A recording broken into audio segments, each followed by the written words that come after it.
Welcome back to NTV News First Edition. It's time now for our regular Thursday feature, Get Psyched with Dr. Janine.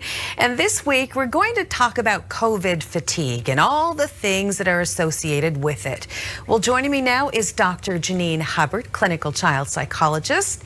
Thank you so much for being here. Good evening. Thanks for doing this new feature with us. It's very exciting. It certainly is exciting. And pretty big topic this week. We're going to talk about COVID fatigue. So how is this affecting us?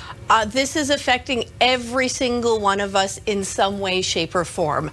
Here's the thing. Our bodies are not designed to deal with long-term chronic stress. We're really good at mobilizing short-term to deal with, an emergency. And that's what we were all doing back in March. Now, it affected a lot of us and caused increases in anxiety and depression and insomnia. But for the most part, we were able to rally. Our bodies, our physiology was able to go, okay, I can handle this.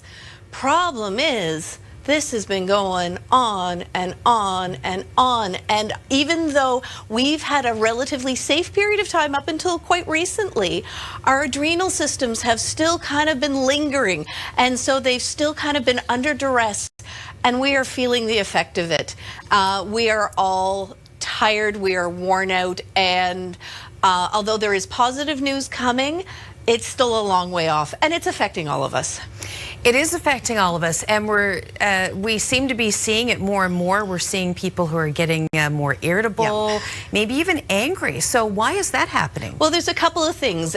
First of all, like I say, that long-term effect just wears us down. And you all know, if you are not at your best, if you're worn out, we tend to be more grouchy, more irritable at the best of times. What's also happening here in the province, at least in the last week or two, what we've seen is because we're suddenly seeing cases again for the first time in months and months, other than isolated ones, we're seeing fear. That's creeping back in. And fear very often gets translated as anger.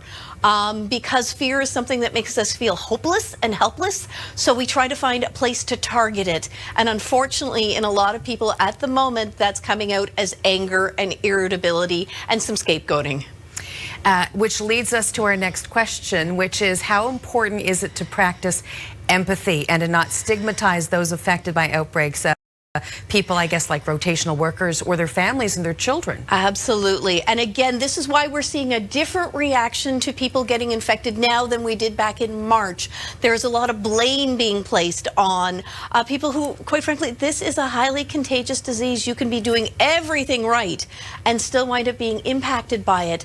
And we're seeing it impacting small communities where, let's face it, everybody knows everyone and everyone will know who the people in the community are who have contracted things. So more than ever, reducing your suspicions and trying to remember that this is a potentially life-threatening or life-altering illness for those who contract it. So as opposed to being suspicious and angry and laying blame, how be we, put on our caring hat and think and reach out to members of our community and say, how can I help? Dr. Janine Hubbard, it is such a pleasure to have you in, and now we're going to get to see you every Thursday. Thank you so much for this. Thanks again.